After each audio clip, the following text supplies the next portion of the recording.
Doctor ortho, अब दर्द भी घुटने टेकेगा। दिल्ली विधानसभा चुनाव के परिणाम तो सामने आ गए हैं, लेकिन बीजेपी ने भी जीत दर्ज कर ली है।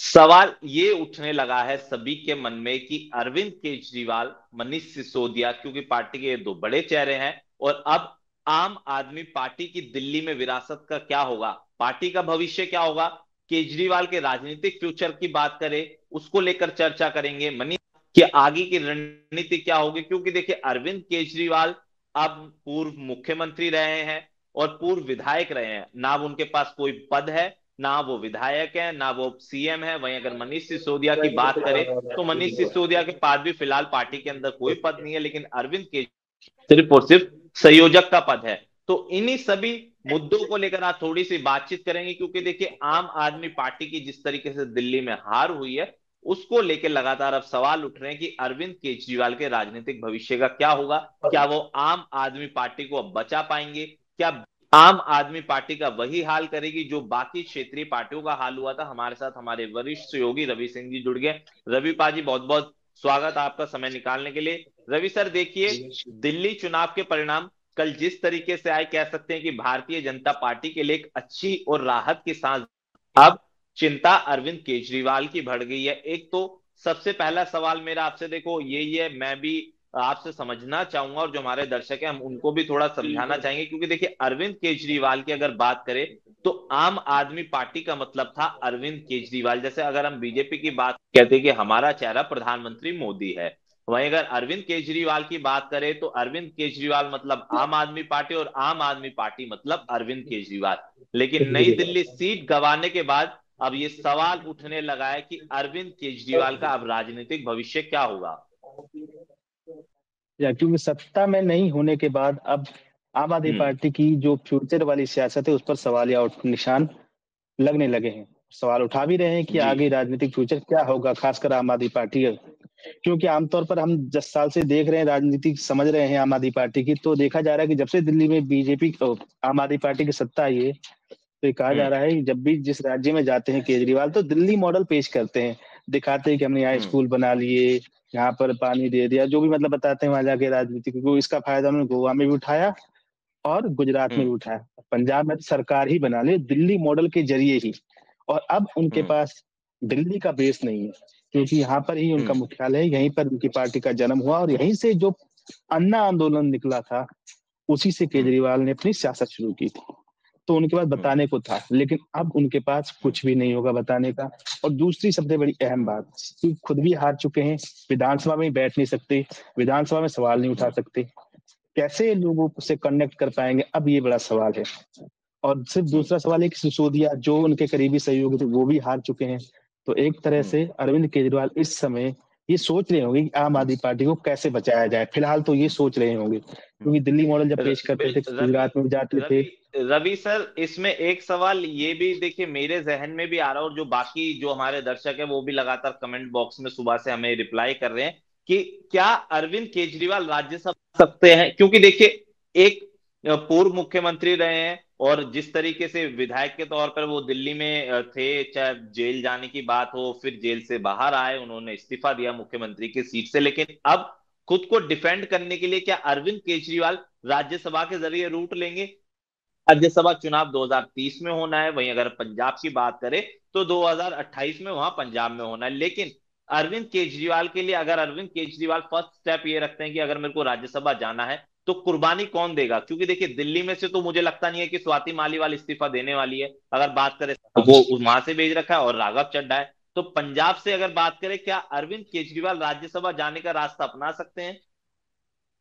नहीं, मुझे नहीं लगता। फिर उन पर ये आरोप लगाया कि कुर्सी के लिए अपने सहयोगियों को सहयोगी सियासत खत्म करना चाहते थे। ये फिर आरोप जो लगते रहे हैं, क्योंकि इनके साथ जब शुरू में आम आदमी पार्टी बने तो उनके साथ कितने सारे लोग थे, आपने देखा होगा पुरानी फोटो में कुमार विश्वास थे, प्रशांत भूषण थे, कई लोग थे, अभी आशुतोष थे जो छोड़ गए। अगर कुछ ऐसा स्टेप लेते हैं कि अपनी सीट बजाने मतलब राज्यसभा में जाने के लिए, तो शायद इनकी जो छवि है नेगेटिव हो जाएगी। क्योंकि एक तरफ जब इन्होंने भ्रष्टाचार के खिलाफ आंदोलन शुरू किया था, भ्रष्टाचार के खिलाफ आंदोलन शुरू करने के बाद, लेकिन आप ये देखिए खुद ही भ्रष्टाचार के आरोप में जेल चले गए।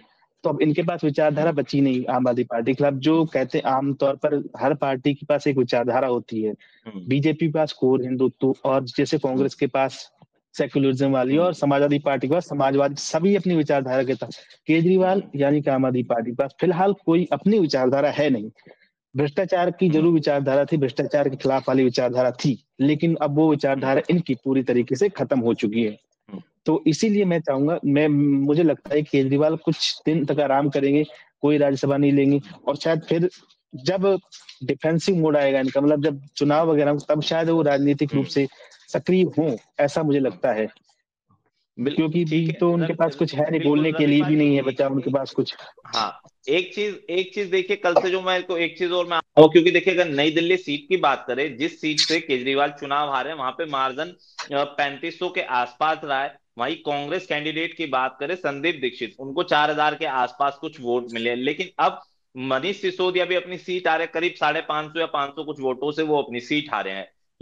देखिए दोनों बड़े चेहरे हैं, दोनों बड़े चेहरे सीट हार गए हैं, लेकिन अब सवाल ये हो रहा है कि अगर अरविंद केजरीवाल और मनीष सिसोदिया के ऊपर इस चुनाव में, जो मैंने काफी चीजें पढ़ी, फैक्टर ये लग रहा है कि जो लिकर स्कैम हुआ था उस वजह से दोनों की छवि पर काफी डेंट पड़ा है, और जेल से बाहर आने के बाद इन दोनों की छवि पर काफी डेंट पड़ा, और दिल्ली विधानसभा चुनाव में इसका परिणाम भी यही हुआ कि आम आदमी पार्टी सरकार से तो गई गई, साथ ही अपने जो दोनों मुख्य लीडर थे वो चुनाव भी हार गए। हाँ, ये कि भ्रष्टाचार का आरोप लगता है कि किसी भी राजनेता की छवि हो तो बिगड़ती ही है। ये तो हम देखते आ रहे हैं, क्योंकि जब भी किसी राजनेता पर भ्रष्टाचार का आरोप लगता है तो उस नेता की छवि खराब होती है। लेकिन यहाँ एक ये बात है कि जब आम आदमी पार्टी के नेता भ्रष्टाचार का आरोप लगा, तो जो जांच एजेंसी, उन्होंने पूरी पार्टी को ही बनाया इसमें आरोपी। आपको समझना होगा, केजरीवाल भी दोषी, मतलब आरोपी, सॉरी माफ कीजिए, आरोपी, सिसोदिया भी आरोपी। तो इसी वजह से पार्टी इन दोनों के कंधों पर थी, तो आम आदमी पार्टी को भी आरोपी बनाया गया था जांच एजेंसी में। तो ये सबसे बड़ा अहम फैक्टर है आम आदमी पार्टी का, मतलब जो जनता ने उनको नकार दिया। क्यों? भ्रष्टाचार के आरोप में अब तक तो हम देखा था कि सिर्फ राजनेता फंसते थे, किसी भी पार्टी के मान लो उन पर आरोप लगते थे, लेकिन यहाँ पर मामला थोड़ा सा उल्टा है, पूरी पार्टी पर ही आरोप लग चुका है। यहाँ पर हमें ये देखना होगा। और जबकि ये पार्टी वही थी जो भ्रष्टाचार के खिलाफ लड़ती हुई आई थी और कहा था कि हम नई से बयानबाजी की कि जहर मिला दिए यमुना में, तो ये सब लोग, दिल्ली की जनता समझती थी।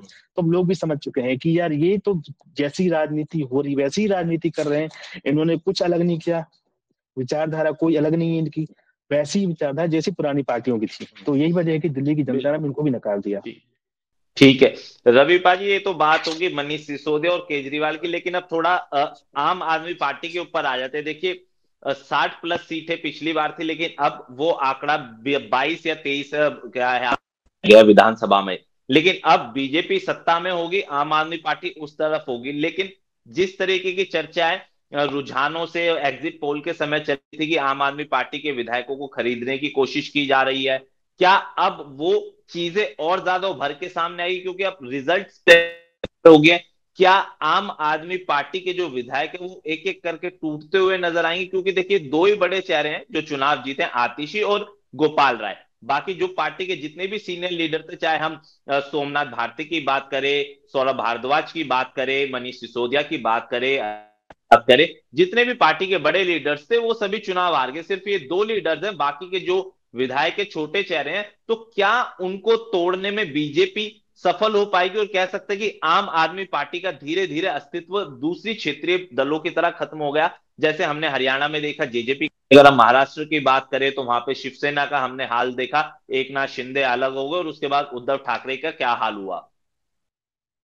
हालांकि ऐसे तो कयास लगाए जा रहे हैं कि आम आदमी पार्टी में अब कुछ दो फाड़ हो सकती है या टूट सकती है, लेकिन हमें नहीं लगता ऐसा। लेकिन ऐसा इन द फ्यूचर, क्योंकि राजनीति में कभी भी कोई चीज एग्जैक्ट नहीं रहती, कभी भी कुछ भी हो सकता है। एक एक 24 घंटे के अंदर कुछ भी हो सकता है, जैसे हमने महाराष्ट्र में देखा कि ऐसा हो चुका है। तो हम कुछ अभी तक कयास लगाना बेईमानी साबित होगी, लेकिन ऐसा हो भी सकता है। और सबसे पहले अगर देखा जाए तो जैसे आपने कहा ना कि सिर्फ कोई सभी बड़े चेहरे हार गए, तो उनको एक करने में, मतलब उनको एक एक करने में आदमी पार्टी को, केजरीवाल को थोड़ी ज्यादा मेहनत करनी होगी, क्योंकि कार्यकर्ताओं का मनोबल पूरी तरीके से टूट चुका है इस समय। हार के बाद किसी पार्टी के कार्यकर्ता का मनोबल टूटता है, तो आम आदमी पार्टी के कार्यकर्ताओं का भी मनोबल टूट चुका है इस समय। तो उनको एक करने में केजरीवाल को दिन रात मेहनत करनी पड़ेगी। और एक अपनी पार्टी की एक विचारधारा सामने लानी पड़ेगी कार्यकर्ताओं के सामने कि हमारी ये विचारधारा है। जैसे अखिलेश यादव की अगर उदाहरण लेते हैं तो अगर पीडीए की विचारधारा, मतलब पिछड़ा, दलित और अल्पसंख्यक, तो ऐसे ही केजरीवाल को भी लेना पड़ेगा, क्योंकि आमतौर पर हम देखा जाए अखिलेश जो केजरीवाल हैं वो सबको साथ लेकर चलने वाली बात करते थे, लेकिन उनको भी एक अपनी विचारधारा पेश करनी पड़ेगी, तभी कार्यकर्ताओं को अपने साथ एक रख पाएंगे वो, नहीं तो कार्यकर्ता मनोबल टूटा है तो शायद छिटक जाएंगे। रवि पाजी, एक आखिरी सवाल और लेंगे, बस एक आखिरी जो विषय है वो लगातार चर्चा में, क्योंकि देखिए दिल्ली की हार का असर क्या पंजाब में पड़ेगा, क्योंकि पंजाब में जिस तरीके के वादे प्रोमिसेस आम आदमी पार्टी ने किए थे उनको फुलफिल नहीं कर पाए। 2.5 साल का वक्त हो गया सरकार बने हुए, और दिल्ली में पार्टी के सुप्रीम लीडर की हार इस तरीके से होना, सरकार जाना, क्या पंजाब में अब नैरेटिव अलग पहुंचेगा? क्योंकि देखिए भगवंत मान को लेकर लगातार सवाल उठते ही रहे भीतर खाने, क्योंकि जब अरविंद केजरीवाल जेल गए थे उस समय सवाल उठ रहे थे कि भगवंत मान से कुछ विधायक खुश नहीं है, तो क्या हार का असर पंजाब में भी दिखाई देगा? पंजाब तो बेसिकली दिखेगा ही दिखेगा हार का, लेकिन क्योंकि इन्होंने अपने वादे, जो यही वादा पंजाब ने किया था तो आज तक पूरा नहीं हो पाया। अब जैसे कि आम आदमी पार्टी सत्ता से बाहर होगी दिल्ली की, तो अब उनका पूरा फोकस पंजाब में जो उन्होंने वादे किए थे वहां पर सुविधाएं दें, ताकि अगली बार जब चुनाव आए तो जनता के बीच जाए और उनको बताएं कि हमने जो ये वादे किया था पूरे किए हैं। और इनको ये भी छोड़ना होगा कि एक दूसरे जैसे आम आदमी पार्टी की खास बात यही रही कि अपनी कमियां को दिखाते नहीं और क्या करते हैं कि दूसरे पर आरोप लगा देते, कभी हरियाणा सरकार पर पॉल्यूशन फैलाने का आरोप लगा देते हैं, या ऐसे आमतौर पर हमने देखा है कि जैसे अगर यमुना प्रदूषित हो तो दूसरे राज्यों की सरकारों पर आरोप लगा देते। इन चीजों को बचना होगा तभी जाके, और अपना जो पेश करना होगा। जैसे पंजाब की बात करें, पंजाब में जो उन्होंने वादे किए थे उनको पूरा करने के बाद में कुछ और एक्स्ट्रा देना होगा। वादे तो पूरे करने के साथ ही कुछ और एक्स्ट्रा देना होगा पंजाब की जनता को, तब जाकर ही आगे चुनाव में जाएंगे और बताएंगे कि हमने जो वादा किया था वो पूरा किया। क्योंकि दिल्ली में अगर देखा जाए 2020 के बाद केजरीवाल ने या आम आदमी पार्टी ने कोई ऐसी 2020 के बाद कोई ऐसी स्कीम नहीं लाई लेके आ पाई। ये 2000 पुरानी ही चल रही है, उन्हीं के दम पर बार बार नहीं जीत सकते। आपने देखा जो महिलाओं के लिए बस फ्री है या बिजली पानी वाली जो भी है वो बहुत पुरानी 2015 के चुनाव की वक्त थी और उसके बाद उन्होंने कर दी है, लेकिन 2020 के बाद कोई ऐसी नहीं ले पाए। तो यही वजह है कि दिल्ली ने बताने कुछ नहीं था केजरीवाल के पास में, और बताया कुछ नहीं, ना कुछ किया ना कुछ बता पाए। तो यही वजह है कि दिल्ली की जनता नकार दे। अगर पंजाब में भी ऐसे करेंगे तो शायद पंजाब की जनता भी उन्हें नकार देगी, चाहे फिलहाल इस समय 91 सीटें जीते हो, लेकिन फिर भी नकार सकती है जनता। बिल्कुल, अब देखना ये होगा कि अरविंद केजरीवाल और मनीष सिसोदिया के भविष्य का क्या होगा। केजरीवाल चुनाव तो हार गए, लेकिन अब आम आदमी पार्टी के सामने दोस्तों सबसे बड़ी चुनौती यही है कि अब अपनी पार्टी के जो विधायक हैं उनको एकजुट कैसे रखे और पार्टी का अस्तित्व किस तरीके से दिल्ली और पंजाब में बचाए रखे। बहुत बहुत शुक्रिया, धन्यवाद। धन्यवाद। डॉक्टर ऑर्थो, अब दर्द भी घुटने टेकेगा।